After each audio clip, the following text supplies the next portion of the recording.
Ang kwentong ito ay hango sa totoong buhay. Karanasan ito ni Dano.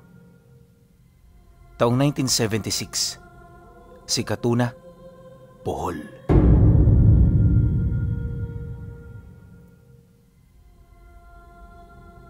Noong mga panahong ito, nakatira sa sentro ng baryo ang pamilya ni Dano. Kagaya ng iba, namumuhay sila ng pangkaraniwan sa araw-araw. Bilang bata, wala siya nung ibang pinagtutuunan ng pansin, kundi ang makipaglaro sa kanyang mga kaibigan. Ayon sa kanya na, sa taong ito, napakasaya ng lugar nila sa Sikatuna. Walang kahit na anong gulo at lahat ng mga bata roon namumuhay ng masaya. Bagaman may mga pagtatalo paminsan-minsan ng kanilang mga kapitbahay, hindi yun sapat para matakot sila. Madalas kasi, nagkakasundo naman ang mga ito. Dagdag pa niya na, sa kabuuan ng baryo, may isang tao lang talaga silang pinangingilagan. At yun ay walang iba, kundi ang bagitong tinatawag nilang Patal. Napakalikot kasi ng kamay nito, pinuno. Tapos masyado yung madugas at mapanakit sa kanyang mga kaibigan. Kilala rin itong magnanakaw ng manok at akyat bahay, pero malaya pa rin ito. Lagi kasing dinidepensahan si Patal ng kanyang mga magulang, kaya yung mga taong nabibiktima nito, walang magawa kundi hayaan na lamang ang bagito. Halos ilang taon na rin itong sakit sa ulo sa kanilang baryo, kaya marami na rin ang nagrereklamo. Ngunit kapag kaharap na nila ang nanay nitong si Aling Mona, para bang nawawala ang lahat ng kanilang hinaing tungkol sa anak nito. Sa maniwala man kayo o hindi, napaka-misteryoso ni Aling Mona. Bagaman naghihirap din ito sa buhay kagaya nila, hindi yun basta-basta. Kapag nga dumaraan ito sa baryo, pinangingilagan ito ng maraming tao. Naniniwala kasi ang mga matatanda sa kanila na itong si Aling Mona ang pumatay sa mga taong gusto na noong magpalayas at dumisiplina kay Patal. Ito rin ang rason kung bakit hindi nila kayang gulpihin ang bata kahit na iimbierna na sila sa lahat ng kalokohang ginagawa nito. Akala nga ng mga kababaryo niya habang buhay na talagang magiging salot si Patal sa kanila. Pero nang dumating ang tiyuhin ni Dano galing Samar, dito na nagbago ang lahat. Matagal na itong antingero sa kanila, pinuno. Kaya alam na halos nito ang karga ng mga taong nasa panig ng kaliwa. Matapang din kung sa matapang ang tiyuhin niya. Ang kaso lang napakayabang nun. Yun bang kahit unang beses mo palang itong makasama, maangasan ka na sa kanya. Ayon sa tatay niya, na yung tiyuhin niyang yun magbabakasyon sa kanila para magpalamig. Tirador kasi ito ng aswang sa Samar, kaya hindi maipagkakaila ang dami ng banta sa buhay niya at kanyang pamilya. Nabalitaan din niyang darating ito sa susunod na linggo, kasama ang kanyang mag-iina. Matapos naman nilang marinig ang balitang yon, puspusa naman silang naghanda. Literal na naglabas sila ng kalat mula sa loob ng bahay para naman lumawak ang espasyo nito. Nagtabi rin sila ng isang silid sa paparating na pamilya nang sa gayoy kahit papaano maging komportable sila at magkaroon sila ng pribasiya. Dumaan pa ang mga araw dahil sa dami ng kanilang ginagawa, hindi na nila namalayan ang mabilis na pagtakbo ng oras. Basta pagising niya isang umaga, nasa labas na ang tiyuhin niya, masayang kausap ang kanyang ama. Pagsilay naman niya rito, dali-dali naman siyang bumaba para makipagkilala. Maya-maya pa, pagbukas niya ng pinto ng bahay, agad naman siyang pinalapit ng tatay niya habang nagwiwika sa tiyuhin niya ng, "Ito nga pala si Dano, ang panganay kong anak. O Dano, bumati ka na muna sa tiyo Norlan mo." Nang marinig naman niya ang sinabi nito, agad naman siyang lumapit para magbisa. Napakasaya ng araw na yon para sa kanya, kaya halos karamihan sa kanyang problema, bigla na lamang nawala.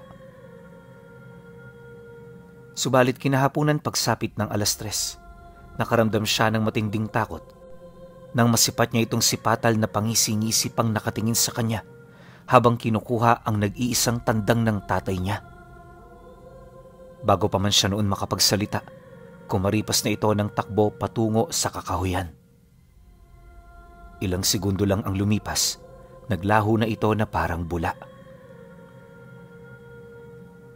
Matapos naman niya itong masilayan, dali-dali naman niyang tinawag ang tatay niya para sabihin ang mga nakita niya. Nang marinig nito ang kanyang sumbong, agad naman itong lumabas ng bahay at kagaya ng sinabi niya, nawawala na nga roon ang tandang nito. Matinding galit ang naramdaman ng kanyang ama, kaya hindi nito napigilang mag-amok sa bakuran nila. Nang marinig naman ng tiyuhin niya ang mga kalabog, agad naman itong lumabas ng silid. Maya-maya pa, nang malaman na nito ang mga nangyayari, agad naman yung nagpasama sa kanya. Ang kaso lang, imbis na sang-ayunan nito ng tatay niya, tumutol ito. Pagtatapat nito sa kanila na mas mainam na umiwas na lang muna kaysa mapasok sila sa gulo dahil lamang sa walang kakwenta-kwentang bagay. Mariin din itong inilahad na bibili na lang ito ng panibagong tandang para hindi na sila mag-isip pa. Dahil sa naging sagot nito, hindi naman niya naiwasang sumabat. Hindi na kasi matim noon ni Dano ang perwisyong na idudulot sa kanila ni Patal. Lagi ka nalang ganyan, tay. Kaya tayo nagugulangan ng taong yun eh. Di ka marunong lumaban. Anak, hindi sa lahat ng oras pakikipaglaban ang solusyon kapag may nagawang mali sa'yo ang kapwa mo. Mas magandang magpatawad kaysa pumasok sa gulo.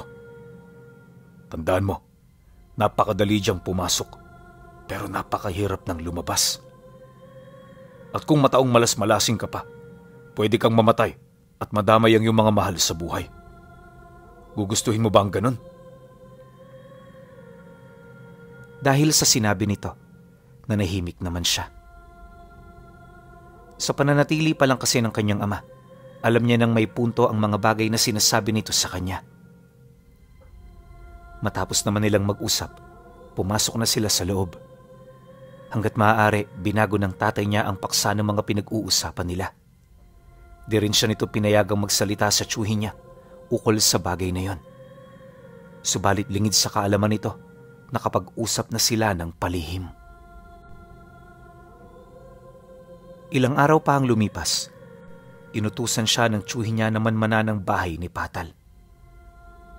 Malapit lang kasi yun sa kanila, kaya madali niya itong malalapitan nang hindi siya natutunugan.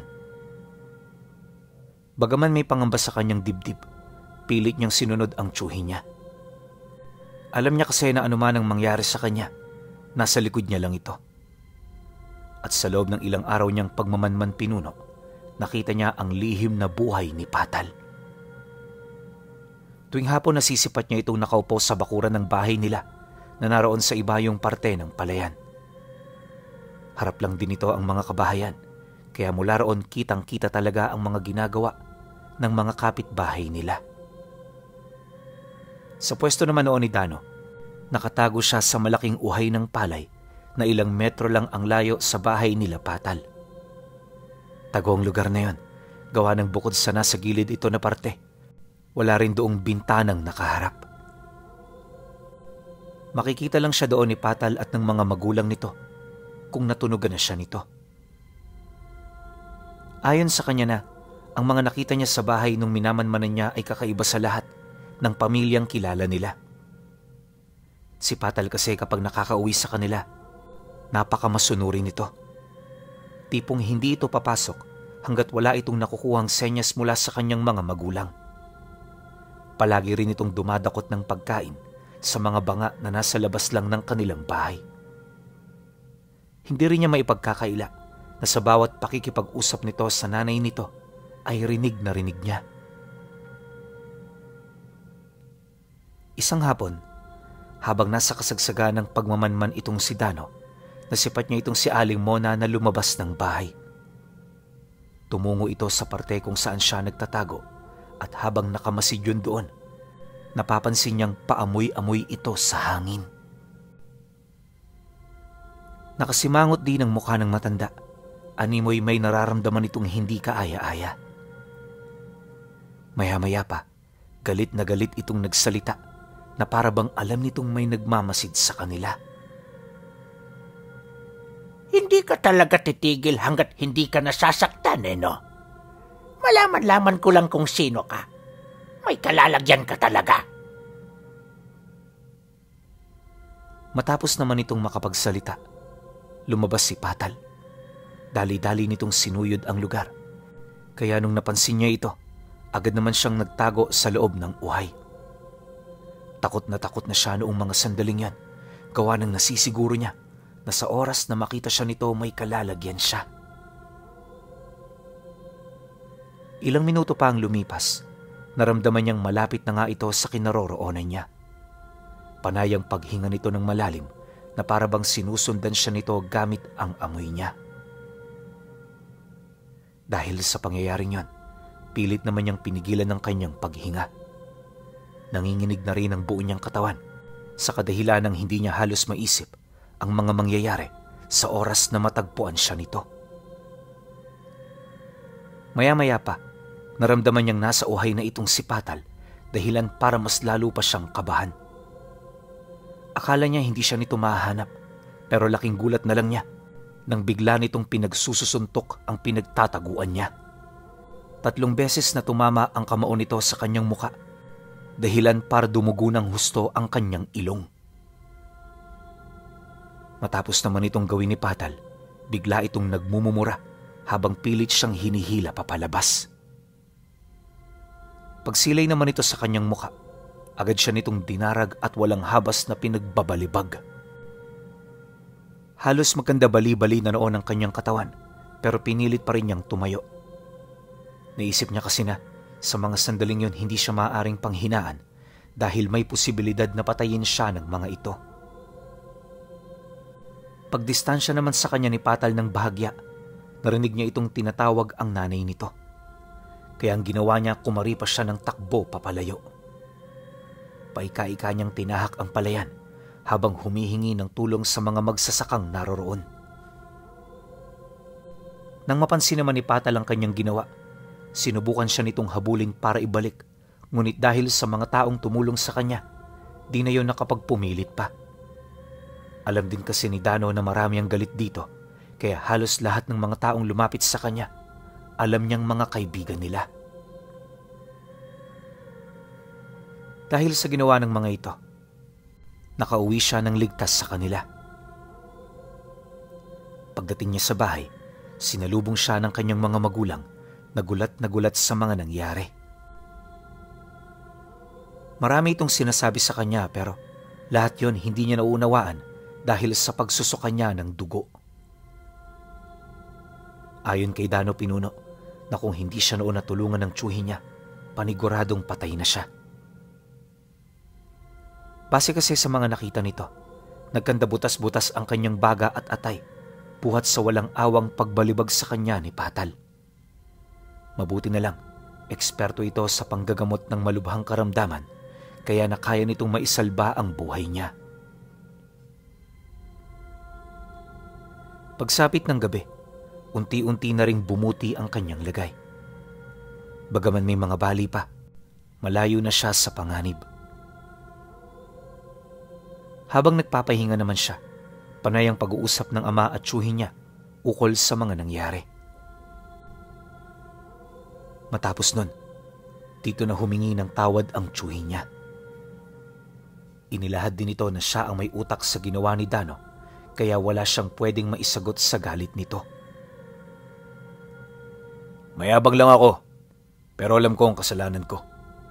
Kaya humihingi ako ng tawad. Pasensya ka na sa nangyari sa anak mo. Mula ngayon, hindi na yun malalapitan ng bagitong bumugbog sa kanya. Binigyan lang din niya ako ng rason para disiplinahin at gantihan siya. Dahil sa sinabi nito, naging mahinahon naman ang tatay niya. Alam kasi nito na ganoon ang ugali ng pinsan niya, kaya hindi na ito nakakagulat.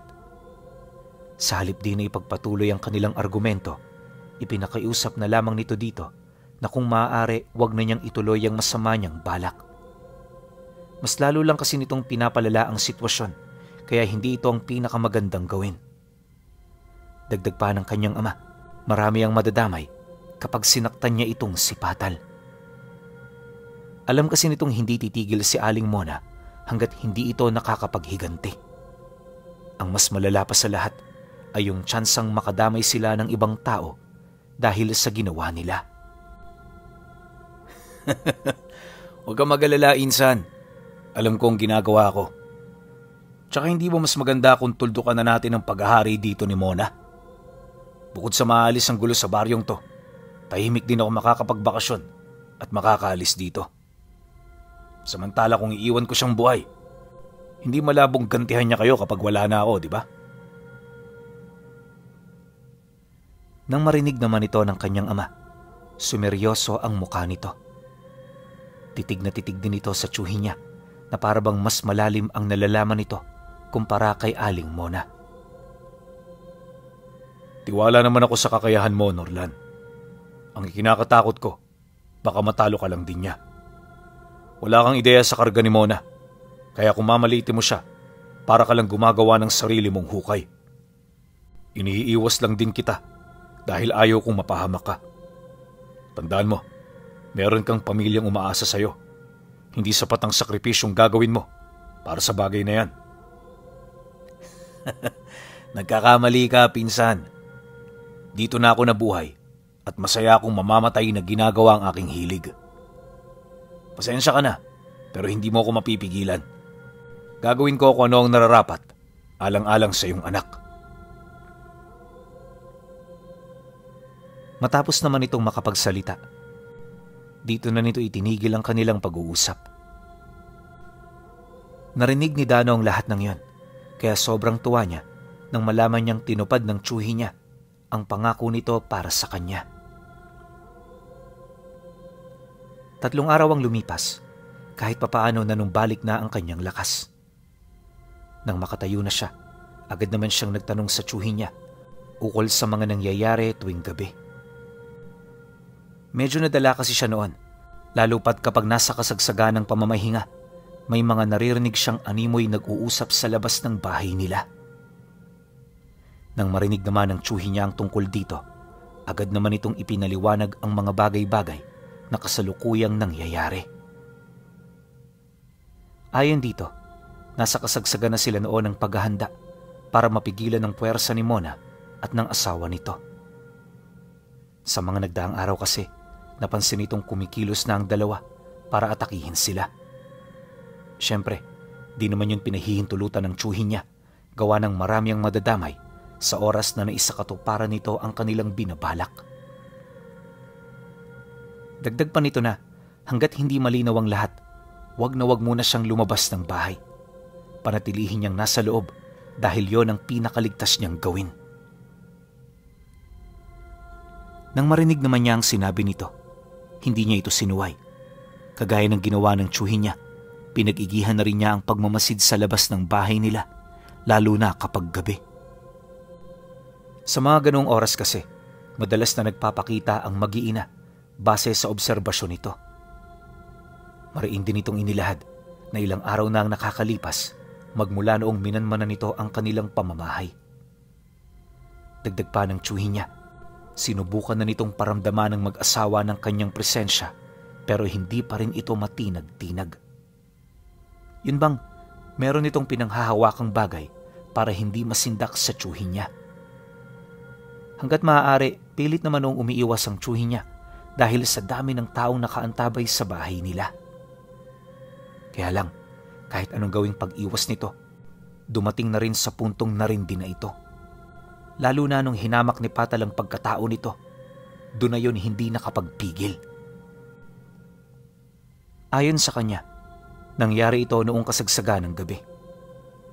Habang nagpapahinga sila, paulit-ulit nitong tinawag na duwag ang tsuhi niya. Kesyo, may alam lang ito sa lihim na aral pero hindi yun kalaliman. Dagdag pa ni Patal na, kung talagang matapang siya, bakit hindi niya subukang lumabas sa lungga niya? Paulit-ulit itong isinisigaw ng binata hanggang sa napuno na ng galit ang tiyuhin niya. Sa mismong gabi rin yun, lumabas ito ng bahay nila para kumprontahin ang binata. Nung marinig ni Dano na bumukas ang pinto, dali-dali siyang lumabas ng silid para magmasid. Alam niya kasing may mangyayaring hindi inaasahan, kaya hindi niya na ito pinalampas. Pagsilip naman niya sa bintana ng bahay, dito niya nakita ang tiyuhin niya na nakatayo sa bakuran kaharap itong si Patal na nanlilisik at namumula na ang mga mata. Nagaangil na rin ito, animoy wala ito sa sarili niyang katauhan. Matapos naman itong masilayan ng tiyuhin niya, umihip lang ito sa kanyang medalyon, sabay lakad dito papalapit. Mabilis ang naging pagkilos nito at maging siya man aminadong hindi ito nahabol ng kanyang paningin. Halos nagulat na lamang siya noon nang makita niya ang tiyuhin niya na kasalukuyan ng binubugbog ang binata. Lahat ng pag-atake noon ni Patal, napakadali nitong naiwasan hanggang sa nabalian niya na ito ng braso at binti. Pagsilay ng tiyuhin niyang sinorlan na hindi na ito makalaban pa, dito na nito kinumpronta ang binata para naman magkaroon sila ng pag-uusap. Rinig na rinig niya ang tanong ng tiyuhin niya, kaya sa puntong yun wala siyang naramdaman kundi ang humanga sa paninindigan nito. Malakas ka lang pala kapag ordinaryo ang kalaban mo. Ngayon nakatagpo ka ng katapat.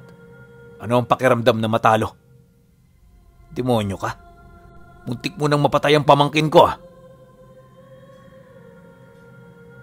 Pagkasambit naman ito ng tiyuhin niya, paulit-ulit pa nitong ginulpi si Patal. Napakabibigat ng bitaw ng kamao nito, kaya sa loob lang ng ilang minuto, halos mawala na ng ulirat ang binatilyo. Partida, napakalakas pa nito. Ayon pa kay Dano na walang ibang ginamit ang tiyuhin niya maliban sa kamao nito. Pero ang nakapagtataka, bakit nakaya nitong gulpihin ng mga katulad ni Patal na nagtataglay ng lihim na karunungan ng kaliwa? Hindi naglaon. Nang mawala na ito ng lakas para lumaban, dito pa lamang ito tinantana ng tiyuhin niya. Paglupasay naman ng binata dala ng matinding panghihina, agad naman itong kinaladkad ng tiyuhin niya patungo sa ilalim ng papag ng bahay. Bago niya ito ipinasok sa kulungan ng manok, sinigurado niya munang nakatali ang binti at braso nito. Binalian niya yon ng galamay upang masigurong hindi ito makakatakas. At para hindi rin ito makahingi ng tulong pagsapit ng umaga, binusalan niya ito sa bibig. Matapos itong gawin ng tiyuhin niya, pumasok na ito sa loob na para bang walang nangyari. Pagsilay naman niya rito, agad naman siyang lumabas ng silid para kausapin ito. Tiyo, bakit hindi niyo nalang tuluyan si Patal? Ano bang binabalak niyo sa kanya? Nang marinig naman ito ang kanyang tanong, napangiti lang naman ito habang sumasagot ng, gagawin ko siyang pain para sa kanyang mga magulang. Hindi sa kanya magtatapos ang plano ko, Dano. Uubusin ko sila, kagaya ng pangako ko sa iyong ama. Matapos naman itong makapagsalita, dito niya nakita ang medalyon nito na nakasabit sa kanyang pulseras. Paglalarawan niya rito, para lang itong ordinaryong medalyon kung titingnan. Ngunit kung tititigan mo ito ng maigi, dito mo masasabing kakaiba ito sa lahat. Gawa kasi ito sa buntot ng bulalakaw at ang pinaghulmahan nitong figura ay anghel ng pakikipagdigma. Naniniwala ang tiyuhin niya na ang ganoong agimat ay nagbibigay ng walang kapantay na lakas pagdating sa espiritual at pisikal na aspeto. Dagdag pa nito na nabibigyan din siya nito ng makunat na kabal at higit sa lahat, pangkaligtasan para sa lahat ng panganib. Suwerte rin yun sa hanap buhay, kaya karamihan sa hinahangad ng mga antingero sa isang mutya, nasa katangian na nito. Matapos naman itong makapagsalita, agad naman yung uminom ng tubig, sabay pasok sa kanyang silid. Kinabukasan, umakto ito na parang walang nangyari. Literal na normal ang lahat ng kaganapan sa bahay nila hanggang sa sumapit ang hapon kung saan bumisita ang mga magulang ni Patal. Malayo pa lang kitang-kita na niya na nanggagalaiti ito sa galit. Napakabigat din ang presensya ng dalawa. Animoy nagdadala ito ng matinding panganib sa kanila. Nang masipat naman yun ang tsuhin niya, agad naman itong lumabas kasama ang tatay niya. Nakipag-usap ang mga ito sa mag-asawa, ngunit sa kabila nito walang nagbago. Inaasahan naman yun ni Dano, lalo pat hawak nila ang anak nito. Ilang minuto pa ang lumipas. Dito na nagsimulang magbanta si Aling Mona. Ikinagulat ito ng tatay niya pero bakas sa mukha ng tsuhin niya ang pagiging kampante nito. Sa halip di na masindak sa sinabi ng matanda, pangisi-ngisi lang ito habang sumasagot doon ng Masyadong maanghang ang bibig mo, Manang. Nakakalimutan mo yatang hawak namin ang anak ninyo. Lakas naman ang loob mong makapagbanta. Kapag ako nagalit sa'yo, papatayin ko mamaya ang anak mo. Tingnan ko lang kung may magawa ka pa. Dahil sa sinabi nito, biglang natahimik si Aling Mona. Imbis na magsalita pa, napatitig lang ito sa kanyang asawa na parabang meron itong gustong sabihin. Maya-maya pa, pagbaling naman ito ng paningin sa tsuhin niya, naging kalmado ito sa kanyang mga salita. Hindi na rin ito nanindak, indikasyon na natakot ito sa mga katagang narinig niya. Ilang minuto pa ang lumipas, umalis ang mag-asawa nang hindi na nagsasalita. Pagsilay naman dito ng tsuhin niya, agad naman itong binulungan ng tatay niya na pumasok na sa bahay. Medyo marami na kasi sa kanila noon ang nakatingin, kaya kinakailangan na nilang umiwas pansamantala. Pagsapit ng gabi, marami sa mga kabahayan ang nagmamasid sa kanilang tahanan. Nang mapagtanto naman yun ng tsuhin niya, gumawa ito ng ritual na pansamantalang bumulag sa mga mata ng mga taong nagmamasid. Ang iniiwasan kasi nitong mangyari ay yung may makasaksi sa pagsalakay ng ina ni Patal. Aminado rin ng tsuhin niya na ayaw nitong may makakita sa kanyang mga binabalak. Ilang oras pa ang lumipas nang makalatag na ang mga ritual na pinagkakaabalahan nito. Doon na yun kampanteng lumabas habang pasan-pasan ang malaking tipak ng kahoy. Pagbagsak naman ito ni Norlan sa bakuran, agad itong kumuha ng pako para ipako roon si Patal. Ayon sa kanya pinuno, na habang kinakaladkad ito ng tsuhin niya, panay ang pagmamakaawa at pagpupumiglas nito. Ngunit kahit anong gawin ng binata, hindi ito pinakikinggan ng tsuhin niya. Pagbalik nito sa pinanday nitong kahoy, walang pagdadalawang isip niya yun doong ipinako, sabay patayo nito. Matapos nun, dito na niya tinawag ang matanda sa pamamagitan ng pagsaksak ng kawayan sa tagiliran ni Patal. Paulit-ulit niya itong ginawa hanggang sa masipat na nila ang dalawang nilalang na mabilis na lumapag sa harapan ng kanilang pamamahay. Paglapag naman ng mga ito, bumungad sa kanila ang dalawang dampuhalang paniki. Nang masipat ito ni Dano, halos hindi talaga siya makapaniwala na merong ganoong hayop. Ilang segundo pa ang lumipas, nakasilay siya ng maninipis na usok sa buong katawan nito. Yon ang naging daan ng dalawang nilalang para manumbalik sila sa kanilang mga anyo. Maya-maya pa, dito na bumungad sa kanila ang mukha ni Aling Mona at ng asawa nito.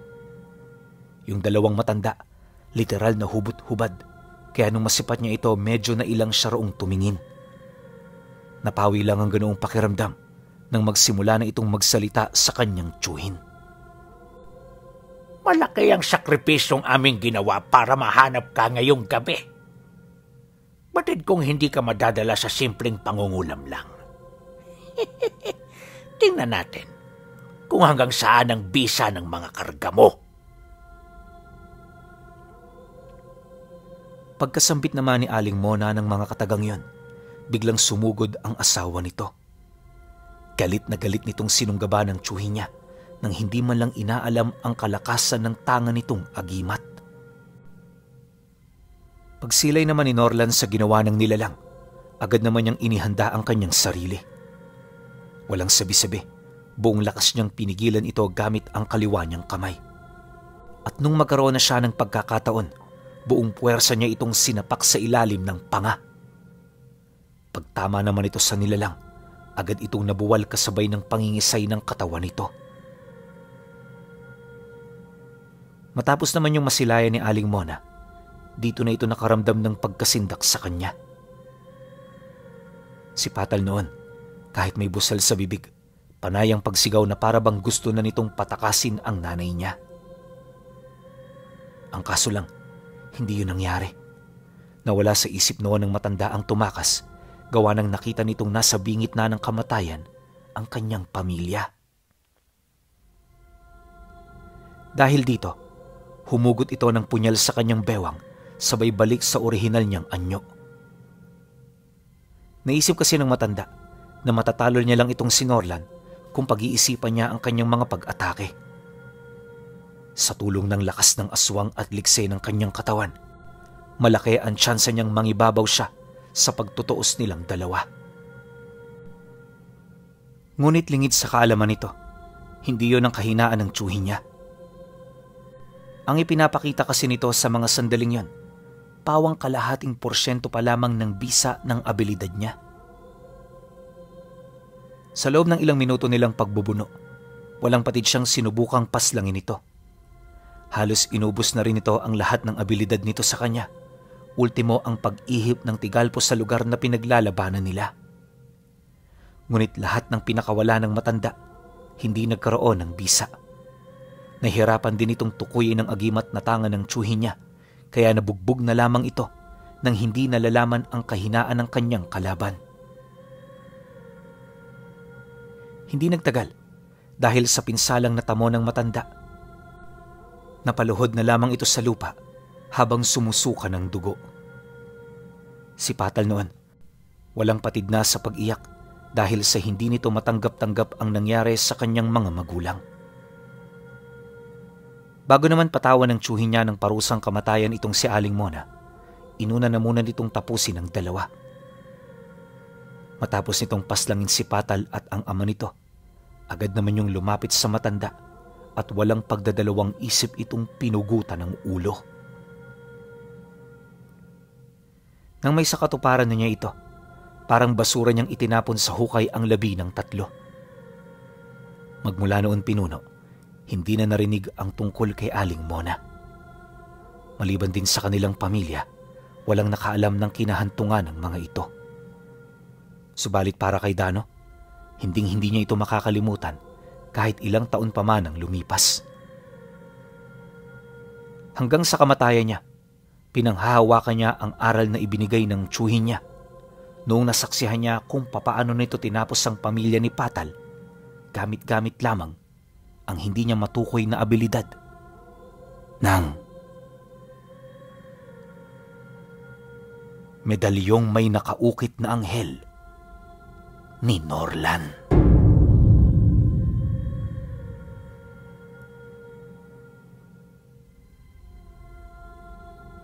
Isa na namang palaisip ang agimat ang naisiwalat sa ganitong kwento. Kasi alam niyo, marami naman talagang ganong klase ng medalyon na may mga nakaukit na anghel. Pero minsan kasi delikado rin tayong magsuot ng ganon tapos idadasal natin maling dasal. Dito sa kwento nito ni Dano, siguro yung tsuhi niya na master na alam na pinamanahan to ng magaling na antingero para dun sa ganong klaseng kalakas na aral. Kasi bihira yung ganon. Karamihan sa mga medalyon, paalala ko lang sa inyo, medalyon na may mga nakaukit na anghel, kalimitan dyan lahat pang digma. Pero ito may tangang-tangang swerte sa negosyo. So ako ngayon lang ako nakarinig ng ganitong klaseng medalyon, kaya bigla akong napakomment din dito sa kwento na to. Baka meron nakakaalam sa inyo yan. Malabo kasing medalyon to ni Arcangel, San Miguel, o ni Metatron Kasi alam naman natin pare-parehas na panggera yung mga yon. Pero yung panggera na may tangan pang swerte, medyo napaisip ako ron. Sobrang bihira yon. Kaya baka meron nakakaalam sa inyo, pa-comment sa baba.